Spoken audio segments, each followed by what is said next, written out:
नागपूरमधल्या खासदार सांस्कृतिक महोत्सवामध्ये आज सामूहिक गीता पठणाचा विक्रम करण्यात आलाय। तब्बल 52,732 शाळकरी विद्यार्थ्यांनी भगवद्गीतेचा 12वा, 15वा आणि 16वा अध्याय वाचला। नागपूरमधल्या ईश्वर देशमुख क्रीडा मैदानावरती अर्ध्या लाखापेक्षा जास्त गळ्यांमधून एकाच वेळेला गीतेचे सूर उमटले। बघूयात। विषीदन्तमिदं वाक्यमुवाच मधुसूदनः श्रीभगवानुवाच कुतस्त्वाकश्मलमिदं विषमे समुपस्थितम्। तब्बल 52,732 विद्यार्थी आणि भगवद्गीतेचे सूर।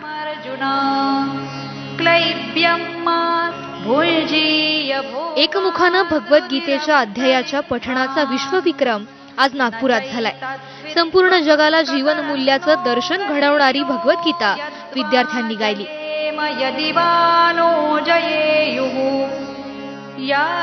नागपूरच्या ईश्वर देशमुख क्रीडा मैदानावर भगवद्गीतेच्या सुरावटींनी विश्वविक्रमाला गवसणी घातली। भगवद्गीता ही जीवन मूल्य शिकवणारी, जीवनाला नवीन दिशा देणारी मानली जाते आणि याच भगवद्गीतेच्या 3 निवडक अध्यायांचा पठण जे आहेत हे सर्व विद्यार्थी करत आहे आणि या माध्यमातून एक नवा विश्वविक्रम जो आहे तो स्थापन करण्याचा प्रयत्न जो आहे तो आयोजकांकडून केला जात आहे। नागपूरच्या खासदार सांस्कृतिक महोत्सवामध्ये दरवर्षी विविध सांस्कृतिक कार्यक्रम होत असतात, मात्र सकाळच्या सत्रामध्ये काही धार्मिक आणि आध्यात्मिक मूल्य जे आहेत ते विद्यार्थ्यांमध्ये, तरुण पिढीमध्ये रुजावे यासाठी वेगवेगळे कार्यक्रम घेतले जातात आणि त्याच अंतर्गत आज सामूहिक गीता पठण केलं जात आहे आणि त्या अंतर्गत विश्वविक्रम स्थापित करण्याचा प्रयत्न जो आहे तो केला जात आहे।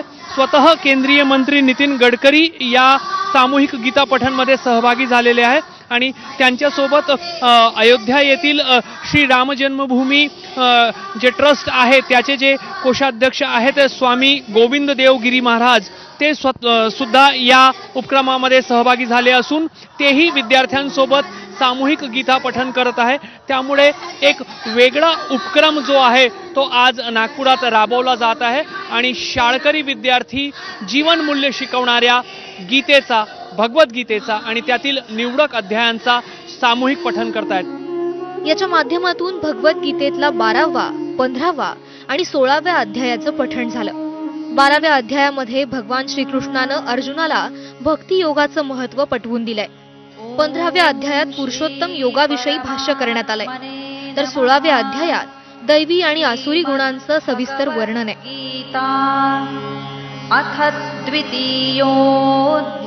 नागपुरात सांस्कृतिक महोत्सवाचं आयोजन करण्यात आलं होतं, त्याच वेळी हा उपक्रम घेण्यात आला।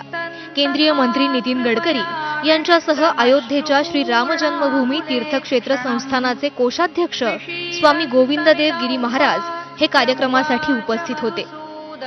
यावर्षी सांस्कृतिक महोत्सव समितीच्या वतीने आपण हा कार्यक्रम आयोजित केलेला आहे आणि 52,000पेक्षा जास्त विद्यार्थी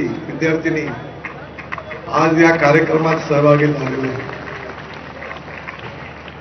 मला अतिशय आनंद आहे की मागच्या वर्षी आपण 30,000 विद्यार्थ्यांनी वंदे मातरम आणि मनाचे श्लोक म्हणून आपण गिनीज बुक ऑफ वर्ल्ड रेकॉर्डमध्ये त्याची नोंद केली होती। आज आपला देखील हा प्रयत्न नक्की यशस्वी होईल। भगवद्गीतेमध्ये भगवान श्रीकृष्णानं अर्जुनाला जीवनाविषयी केलेला उपदेश आहे। ज्ञानयोग, कर्मयोग, भक्तियोग अशा जीवन मूल्यांची शिकवण आहे। ही शिकवण बालपणापासून विद्यार्थ्यांच्या मनात रुजावी यासाठी हा विश्वविक्रम साजरा झाला। श्रीमद्भगवद्गीता। रजत वशिष्ठ सह ब्युरो रिपोर्ट, एबीपी माझा, नागपूर।